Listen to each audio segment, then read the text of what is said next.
હાલો દોસ્તો, તો ફાઇનલી સેમસંગનું એસી ફિટિંગ થઈ ગયું છે. તમને એસી ફિટિંગ વિડીયો નથી બતાવ્યો કારણ કે તમને બહુ મજા નથી આવતી, એટલે તો થોડુંક એસી ફિટિંગ થઈ ગયું એનો વિડીયો બતાવી દઉં કે જો આ રીતની આપણે પાઇપ અંદર આઉટડોર પણ લાગી ગયું છે અને ઓલરેડી અત્યારે વેક્યુમ પણ થવા મળ્યું છે અને થોડીક ક્ષણોમાં આપણે ગેસ છોડીને એસી શરૂ કરશું.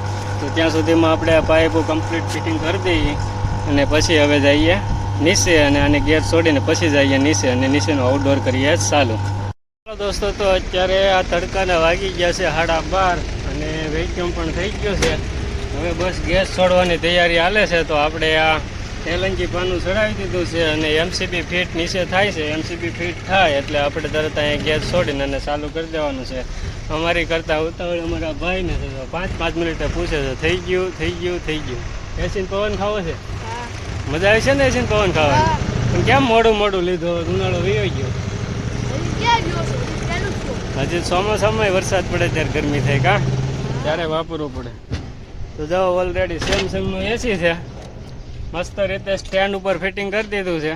અગાસી છે પણ અગાસી કરતાં અહીંયા વ્યવસ્થિત ફિટિંગ રહે. અગાસી ઉપર વાવાઝોડું થાય તો ટેન્શન ન રહે. અહીંયા ફિટિંગ હોય તો આ ઓથ આવી જાય એટલે પવન ઓછો લાગે.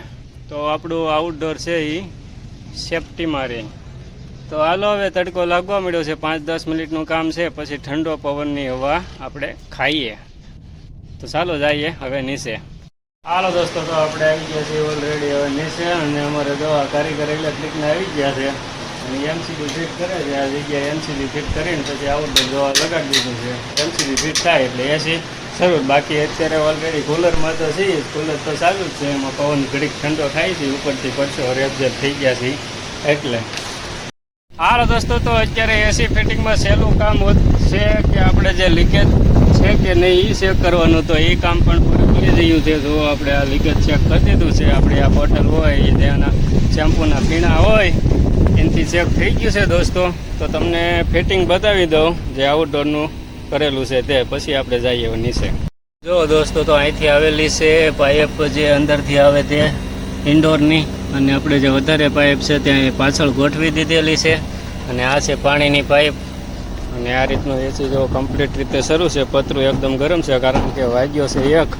પતરું તો ગરમ છે અને સંપલ હોત ગરમ થઈ જાય છે આપણા. અને એ પાઇપ અહીંથી આવીને સીધી જોડી દીધી છે આ જગ્યાએ અને વાયર કમ્પ્લીટ રીતે આપી દીધો છે. અને એસી તમે જોઈ શકો છો કમ્પ્લીટ શરૂ થઈ ગયું છે પંખો.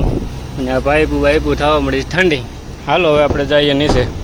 હાલો દોસ્તો, તો ફિટિંગ થઈ ગયું છે કમ્પ્લીટ રીતે એસી અને આખો રૂમ પણ કુલિંગ થઈ ગયો છે. પહેલી વાર 2 કલાકમાં એસી ફિટિંગ કર્યું હોય તો આ વહેલું.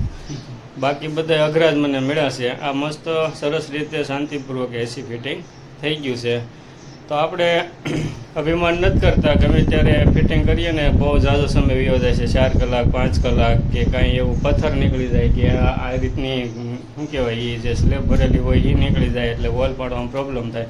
પણ આ કોઈ જાતનો પ્રોબ્લેમ થયો નથી. જેટલું ધાર્યું હતું ને એના કરતાં સારું ફિટિંગ નીકળ્યું અને 2 કલાકમાં પહેલીવાર મારી સર્વિસમાં 2 કલાકમાં એસી ફિટિંગ કરેલું છે દોસ્તો. હાલો દોસ્તો, તો ફાઇનલી થઈ ગયું છે શરૂ. એસી અને પવન આવવા મળ્યો છે ઠંડો. હજી સાફસૂફ કરવાનું બાકી છે એટલે તમને ધૂળ દેખાતી છે દોસ્તો. તો કઈ કંપનીનું છે કહી ગયો? સેમસંગ. અને કેટલા ટનનું છે? 1.5 ટન. પવન ઠંડો આવવા મળ્યો એકદમ. તો બોલો રામાપીરની જય. વિડીયો પસંદ આવ્યો હોય તો લાઈક, શેર અને સબસ્ક્રાઈબ કરી નાખો. હાલો દોસ્તો, વિડીયોને આપીએ વિરામ.